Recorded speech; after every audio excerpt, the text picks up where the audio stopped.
Hello guys, नमस्कार। અત્યારે નમનાર નજીકથી હું નીકળતો હતો અને મને રસ્તામાં પપૈયાની ખેતી જોવા મળી અને મને અહીંયા કૌશિકભાઈ પટેલ મળ્યા. એમના દ્વારા માહિતી મળી કે આ વર્ષે એમને ખેતરની અંદર પપૈયાની ખેતી કરેલી છે. મિત્રો, તમે જોઈ શકો છો કે લગભગ 1.5 વીઘાની અંદર એમણે આ વર્ષે પપૈયાની ખેતીનું વાવેતર કર્યું છે. મિત્રો, આગળ પણ મારો ચીકુનો અને મરચીનો વિડીયો જ્યારે વાયરલ થયો એમાં મેં તમને દર્શાવ્યું હતું કે અન્ય ખેતીની જગ્યાએ જો તમે આ રીતે ફળ તેમજ અન્ય ખેતી કરશો તો તમને ખૂબ લાભ અંદરથી મળે છે. 6ઠ્ઠા મહિનામાં આ પપૈયાનું જ્યારે વાવેતર કર્યું એ પછી જાન્યુઆરી મહિનામાં તમે પપૈયા જોઈ શકો છો મિત્રો કે ખૂબ સારા એવા પપૈયા દરેક છોડ પર લાગી ગયા છે. મિત્રો,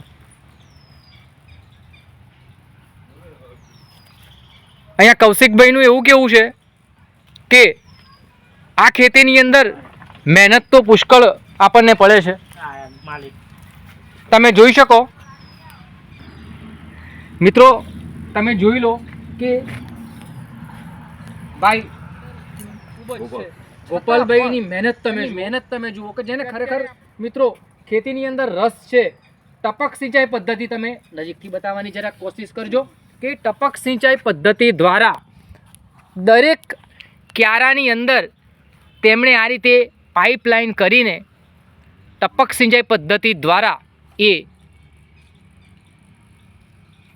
છોડને પાણી પાવાનું કામ કરે છે.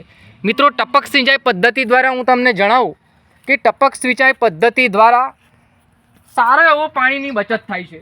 અને ટપક સિંચાઈ પદ્ધતિ વિશે હું તમને કહું તો દરેક છોડને પૂરતા પ્રમાણમાં પાણી, તમે ધારિયા દ્વારા પાણીનો ઘણી વખતે આપણે જોઈએ છીએ, તો એની જગ્યાએ જો તમે ટપક સિંચાઈ પદ્ધતિનો ઉપયોગ કરશો તો દરેક છોડને પૂરતા પ્રમાણમાં પાણી મળી રહેશે. તો આ એક બહુ સારી પદ્ધતિ છે ટપક સિંચાઈ પદ્ધતિ. અત્યારે આપણી સાથે ખેતરના માલિક જોડાઈ ગયા છે, એમની સાથે આપણે થોડી ચર્ચા કરીશું. નમસ્કાર, જય માતાજી. જય માતાજી.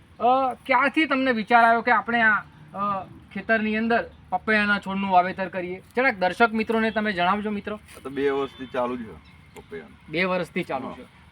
કેટલું આની અંદર તમને ઉત્પાદન મળે? ઉત્પાદન સારું એવું મળે, સારું ખાતર પાણી ને એવું સારું હોય તો સારું મળે, ઉત્પાદન ખોટ ના જાય.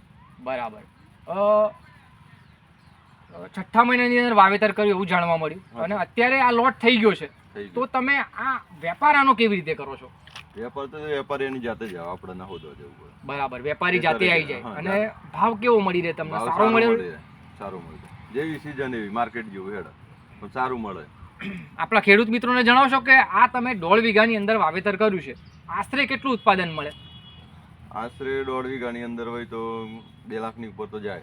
મિત્રો જુઓ, અન્ય તમે પાક ખેતરની અંદર કરતા હશો તો તમે દર વર્ષે, હું ઘણા ખેડૂતોના મોઢે સાંભળું છું કે આ વર્ષે ખોટ ગઈ. જુઓ મિત્રો, આ મહેનત જુઓ આ મિત્રની કે એમણે આ વર્ષે એવું કહેવા માંગે છે કે 1.5 વીઘાની અંદર કર્યું છે અને કેટલા લાખનું થઈ જશે ફાયદો તમને આમાં? 2 લાખની આસપાસ એમને ફાયદો થશે. મિત્રો, વિડીયોના માધ્યમથી એટલું કહેવા માગું છું કે ખેતીમાં પણ સારો એવો ફાયદો છે. તમારે ખરેખર જો તમે મહેનત, વ્યવસ્થિત રીતની મહેનત કરશો ને તો 100% તમને ફાયદો થશે. ભાઈ સાથે બહુ સમય નથી છતાં પણ એ ખેતરમાંથી આવી ગયા છે અને એમણે આપણને સારો એવો સમય આપ્યો, માહિતી પણ સારી આપી. એ બદલ એમનો ખૂબ ખૂબ આભાર.